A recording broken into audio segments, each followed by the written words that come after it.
wabarakatuh. Balik lagi kita di channel Jan Pro Belajar bersama Kak Ati.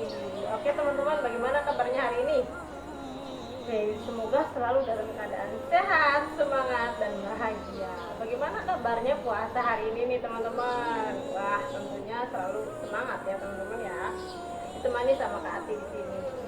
Ya teman-teman, setelah kemarin kita membahas tentang rukun Islam, macam-macamnya rukun Islam, dan kita udah ngebahas rukun Islam yang pertama nih. Kami akan melanjutkan kembali pembelajaran kita. Nah, sebelum berlanjut ke rukun Islam yang kedua, nanti mau tanya dulu nih, mau mengulang, mau murojaah. Rukun Islam yang pertama itu apa ya kemarin ya?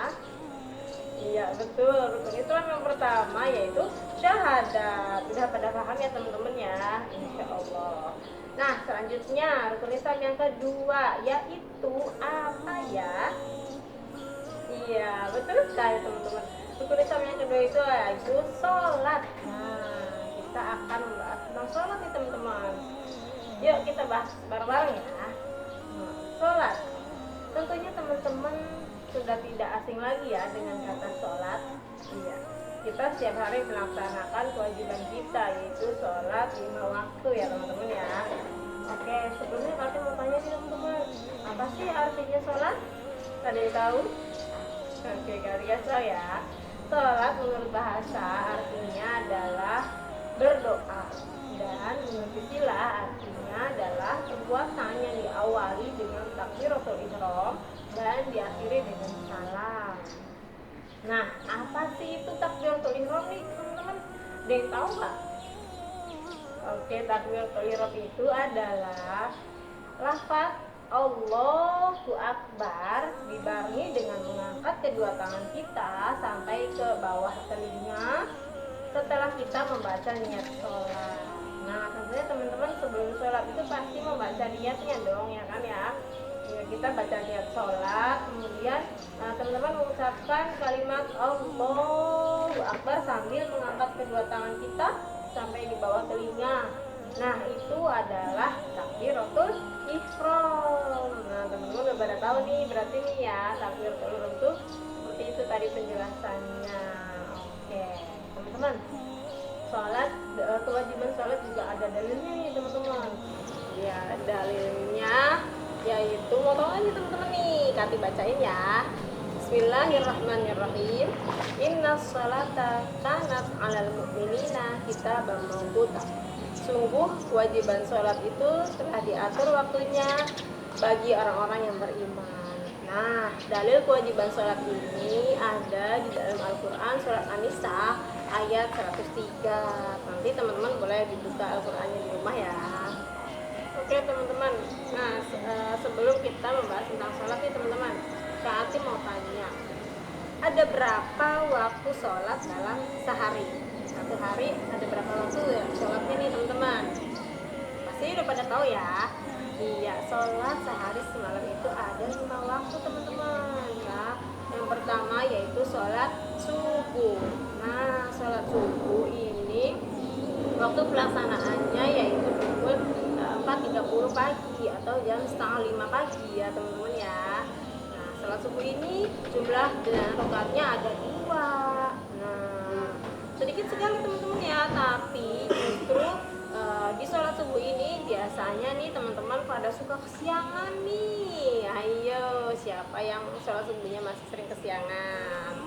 Gak apa-apa kalau kita masih dalam tahap proses belajar ya, yaitu untuk adik-adik atau teman-teman RA dan teman-teman PAUD, teman-teman TK ya yang masih belajar sholat. Nah kalau misalnya ada pertanyaan nih teman-teman, Kak Ati boleh nggak sih sholatnya pas aku bangun tidur?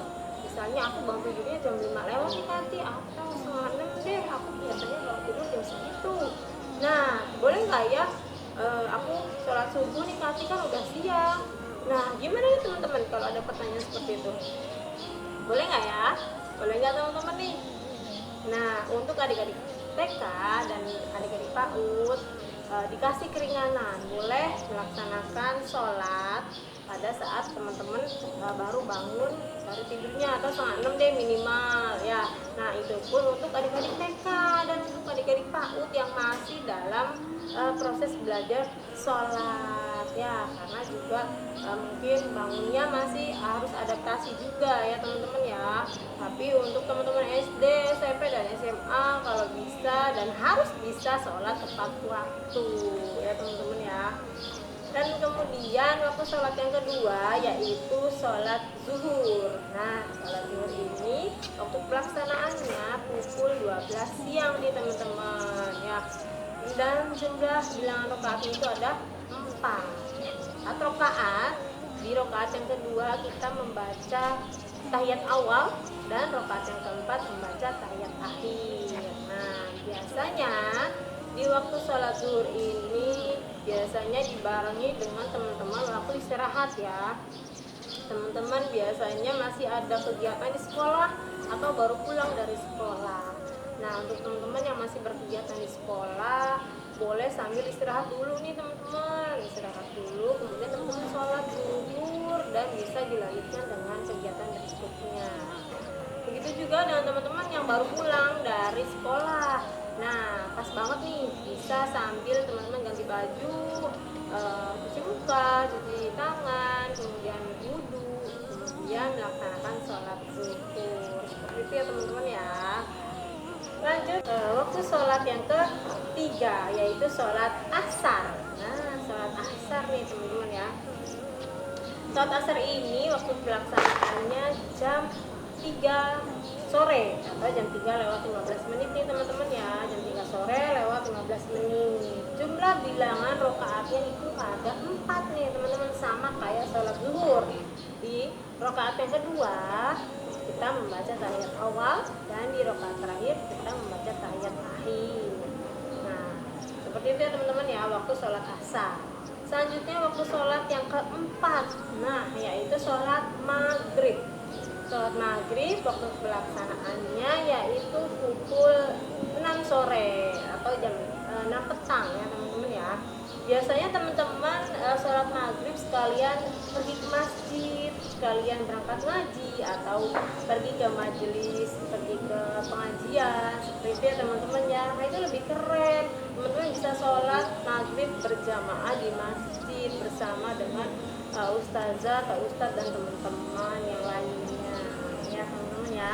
Jumlah bilangan rakaat sholat maghrib ada 3 rakaat. Nah, rakaat yang kedua itu kita baca tahiyat awal dan rakaat yang ketiga kita membaca tahiyat akhir. Selanjutnya yang terakhir adalah sholat isya, waktu sholat isya. Nah, pelaksanaannya yaitu pada pukul 7 malam, jam 7 malam atau pukul 19.00. Nah, sholat isya ini biasanya teman-teman kendalanya suka ketiduran. Nah, ayo siapa yang suka ketiduran nih ketika sholat isya atau bablas ya teman-teman ya. Mudah-mudahan teman-teman di sini sholat isyanya selalu tepat waktu.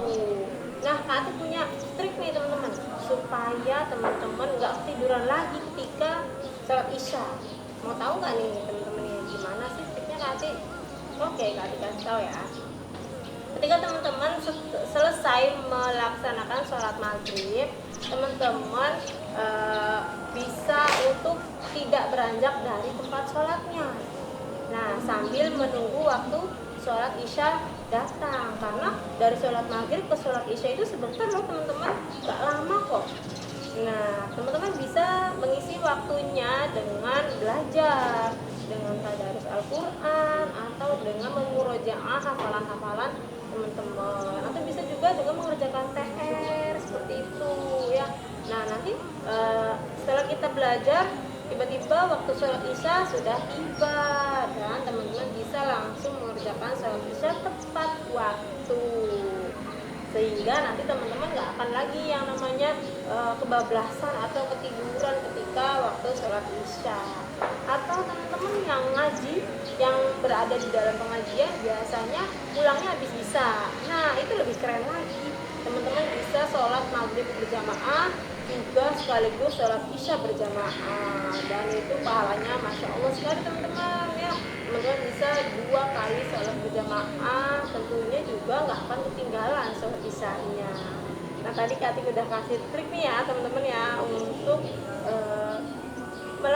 sholat isya tepat waktu dan nggak akan ada lagi yang namanya ketiduran atau kebablasan ketika sholat isya. Seperti itu ya teman-teman ya. Nah teman-teman, kita udah membahas pengertian sholat, dalil sholat, dan waktu-waktu sholat. Nah intinya adalah sholat adalah rukun Islam yang kedua dan kewajiban dari semua orang muslim. Nah termasuk kita ini ya teman-teman ya, kita wajib melaksanakan sholat 5 waktu tepat waktu, seperti itu teman-teman.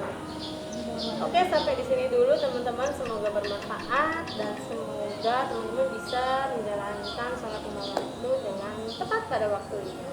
Untuk teman-teman yang mau bertanya, bisa seperti biasa bisa komen di kolom komentar di channel kita, channel Jans Pro. Jangan lupa untuk di share, komen, and subscribe channel kita. Oke, pantengin terus channel kita ya teman-teman ya. Insya Allah kita akan terus memberikan konten-konten yang bermanfaat. Kita akan terus belajar bersama Kak Ati tentunya. Sekian, terima kasih. Wassalamualaikum warahmatullahi wabarakatuh.